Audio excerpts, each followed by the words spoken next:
녹색정의당 원내대변인 강은미입니다. 오늘 국민의힘 윤재옥 원내대표의 연설은 불통 여당 모습만 적나라하게 보여준 연설이었습니다. 국민의힘은 윤석열 정부 21개월 동안 민생이 파탄나고 나라가 반쪽이 된 과오를 반성했어야 했습니다.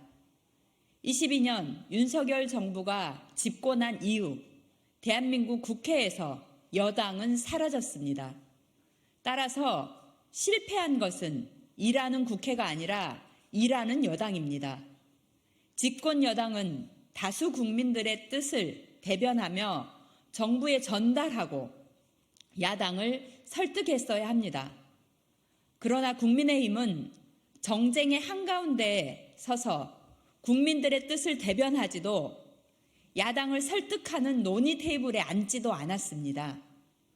국민들 다수가 원하는 김건희 특검법, 이태원 참사 특별법, 노란봉투법 등을 논의할 때마다 몽리를 부리고 회의장을 나가고 표결조차 참여하지 않았습니다.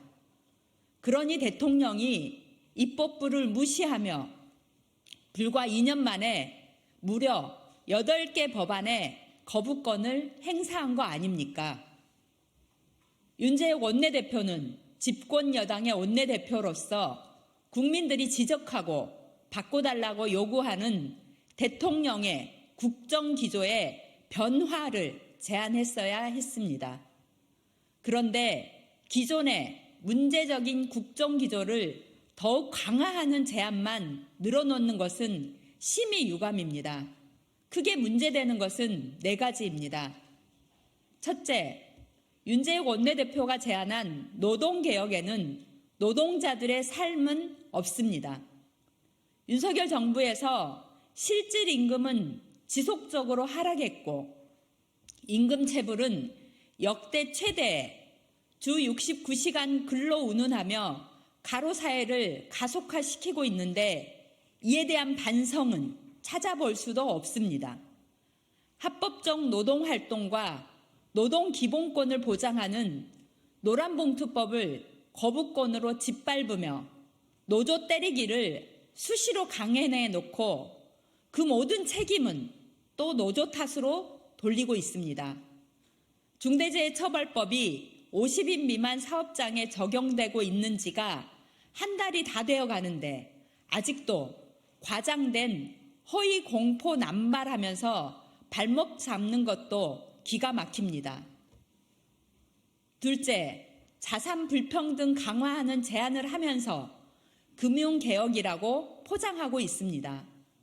금투세를 내는 사람들은 대한민국 1% 수준인데 주식 부자들 세금 깎아주는 것이 무슨 개혁입니까? 그렇게 부자들, 대기업들 세금 다 깎아주다가 민생 경제가 파탄난 것입니다.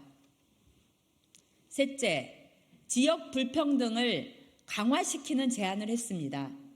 서울 인접도시의 서울 편입은 지역 소멸을 가속화하는 것인데 마치 균형 발전의 대책이라고 포장한 것은 심각한 양두구육입니다.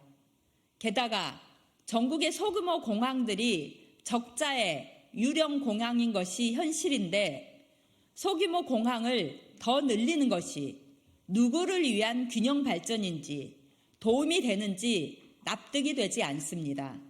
넷째, 양당 독점 체제를 더욱 강화시키려고 하고 있습니다. 대한민국 민주주의 수준을 바닥으로 떨어뜨린 위성정당 꼼수를 가장 먼저 자행한 국민의힘은 정치개혁을 입에 올릴 자격도 없습니다. 위성정당 창당으로 민주주의 역사에서 최악의 퇴행을 이끈 국민의힘은 국민들께 사죄부터 해야 합니다. 일하지 않는 여당이 반성도 없고 부끄러운 줄도 모르는 것은 참담합니다. 녹색정의당은 이렇게 정치의 수준을 떨어뜨리고 민생을 파탄내고 국가 재정을 망가뜨리며 민주주의를 짓밟고 노동과의 전쟁을 선포한 국민의힘과 윤석열 정부에 맞서 끝까지 싸울 것입니다. 이번 총선에서 국민들과 함께 손잡고 심판에 나서겠습니다. 이상입니다.